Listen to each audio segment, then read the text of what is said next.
Hey, so I wanted to put together this video for you guys to share some of my thoughts and give more of like a tactile demonstration of some of the things I've been talking about.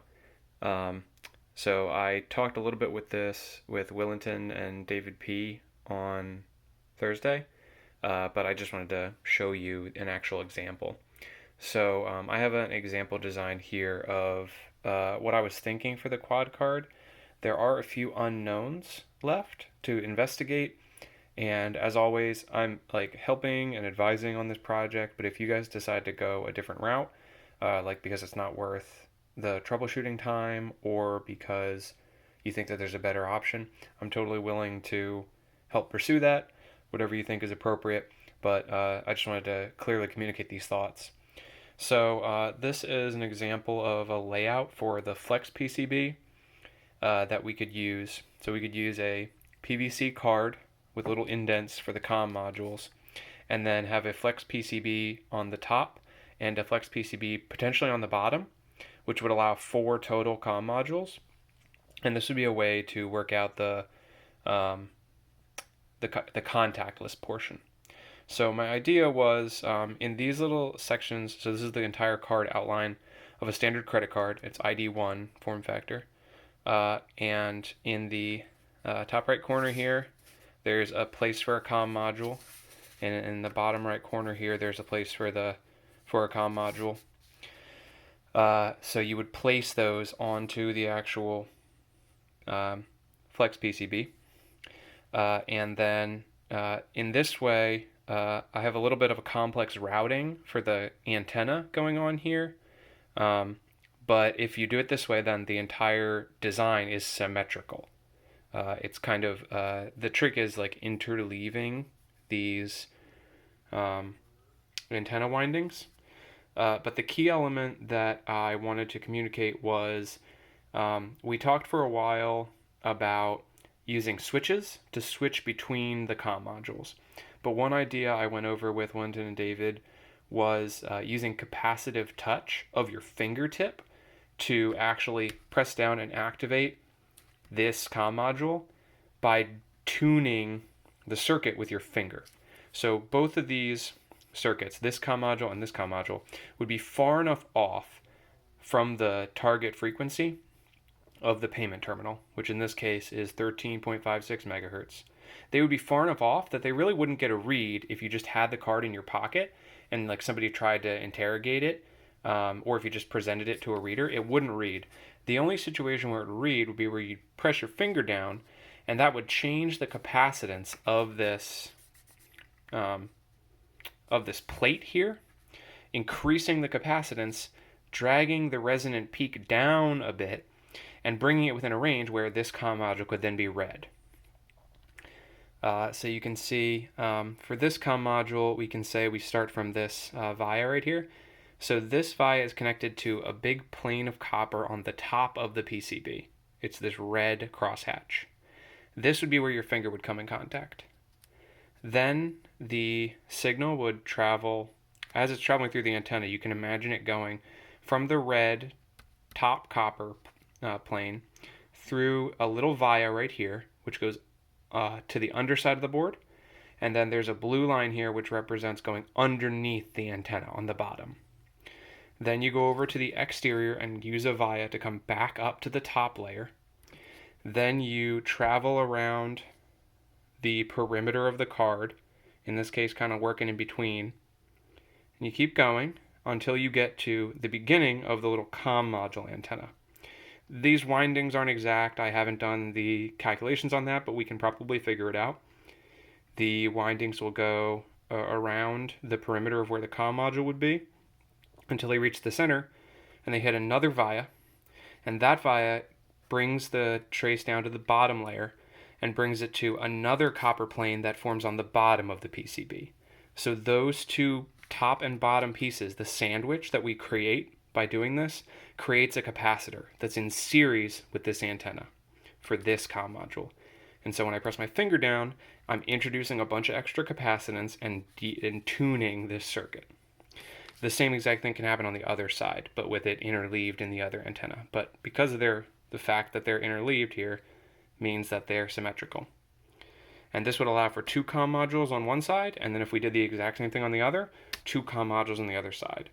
And I think the big benefit is that it fails open. Like it won't read unless you introduce some capacitance.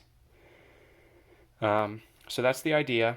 We do have to do some testing, possibly with like rigid PCBs using the PCB mill for rapid prototyping at your university.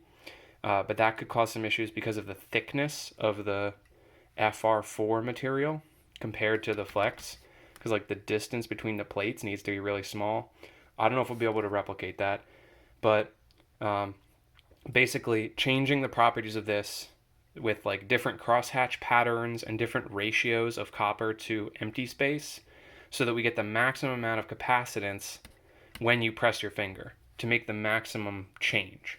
So I actually have an example of what that would do over here. So this is one of those nano VNA vector network analyzers, and you can see here it's got a chart. In the x-axis here is the resonant frequency. So this range goes from 11 megahertz to 15 megahertz in this axis. And the y-axis is the amplitude of the draw that the tag is introducing to my, coil, that the reader coil. So right now, this would be a straight line here, but it's not. It's got a significant droop at 12.92 megahertz because the tag that I created here not only has a coil, but I've hooked the coil up to a sample that I've made in a previous project. This has a capacitive plate on the bottom and the top, and they're connected to these 2 contacts. So this is a capacitor just like this example we're talking about right here. And it's on a flex PCB, so it's pretty close to what we're talking about. This is probably thicker than what we're going to be doing.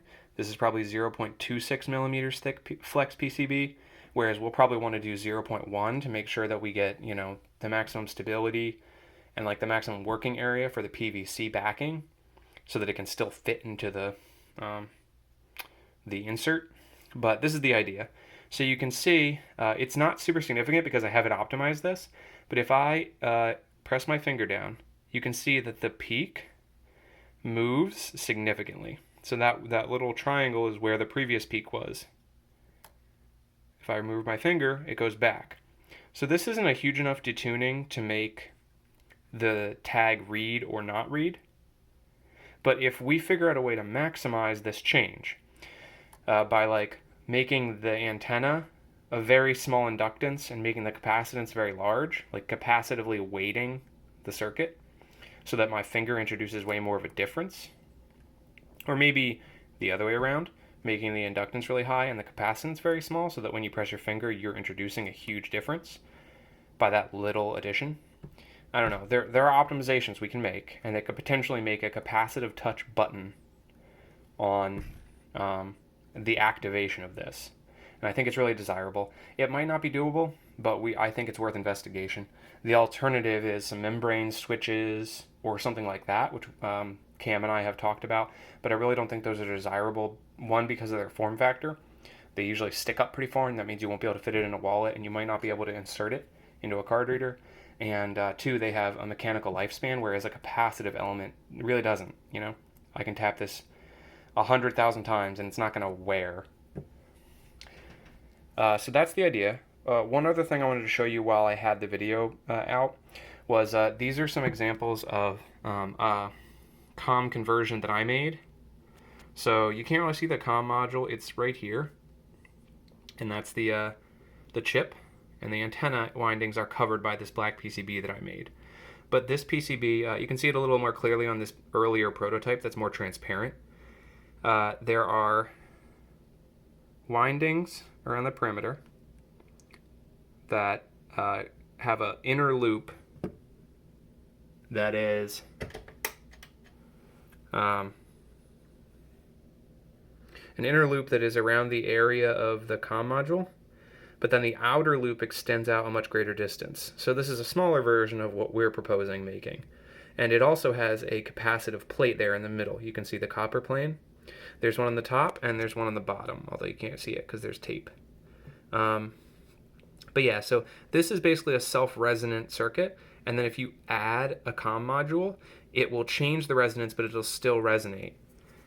So here's an example of a weird behavior that I've noticed when you have this is a resonant circuit and this is a resonant circuit. There's two now, not just one total.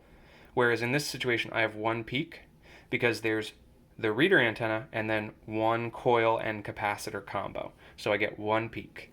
But a weird behavior that exists when we do something like the CoM conversions is if I align these, you'll see that there's two peaks, and they're not around the point. They kind of split from the point that was our previous resonant peak. There's a lower one and a higher one, and depending on the configuration of the circuit, the lower one or the higher one will be a greater draw. But this isn't saying that there's an invisible resonant peak here. This has deformed it with some mechanism, like some electrical phenomena is occurring, where we're getting two peaks. One that's at a much lower frequency, or a much higher frequency, and one that's at a much lower frequency. So if I remove this, it goes back to the previous peak. And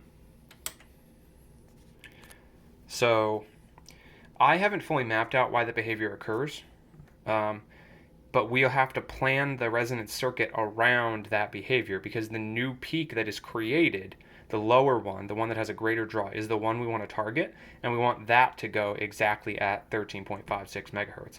And if we're off, then it's not going to read. And we need to figure out, even more than that, we need to figure out how far to detune it to get this capacitive touch to work so that it then goes to 13.56 megahertz when you touch it.